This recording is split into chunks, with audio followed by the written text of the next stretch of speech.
All right, man. Justin Bieber just dropped album of the year. Through and through, this album is heavily layered, and it is a very good album, and it is a very big step up maturity wise for him. And he is speaking and getting very vulnerable in a different tone. We are used to him dropping pop songs, but this time he had to switch it up and go R&B.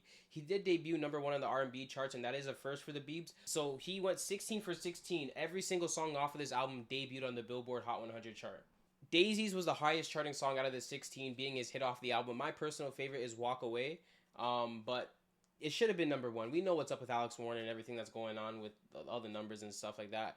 It might be a snub job for Justin Bieber too because he is going at it with his label right now. I might make a video on that later. Swag did debut #2 behind Jack Boys, and it's not really fair because Jack Boys did have 5 days of tracking, but most of their sales did come from merch. So it's not people reacting to the music and the fan base being that big and actually being that in tune with the Jack Boys, as opposed to people buying multiple units of merch and them adding it to their sales. I don't think that's really fair, but that's not for me to decide. Justin Bieber's fan base only had 1 day to get ready for his drop, and he announced it in the morning along with his clothing brand, which is very impressive because it shows that after 4 years, people are still tuned in and ready to hear him, especially with a different tune and a different sound completely.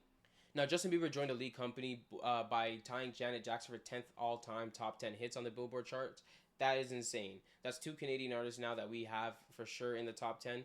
But he also did sell 163 album equivalent units with this on a day's notice. He didn't include merch. He didn't do any gimmicks, no games, just pure raw music. He didn't do any big rollouts like we're used to seeing from him. He is beefing with his management or label at this point in time. And there is a bunch of other things going on in his life that he has taken time with whether it be his family, whether it be his clothing brand, or just life in general.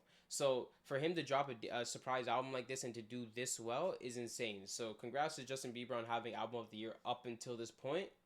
I can't wait to see what you drop next.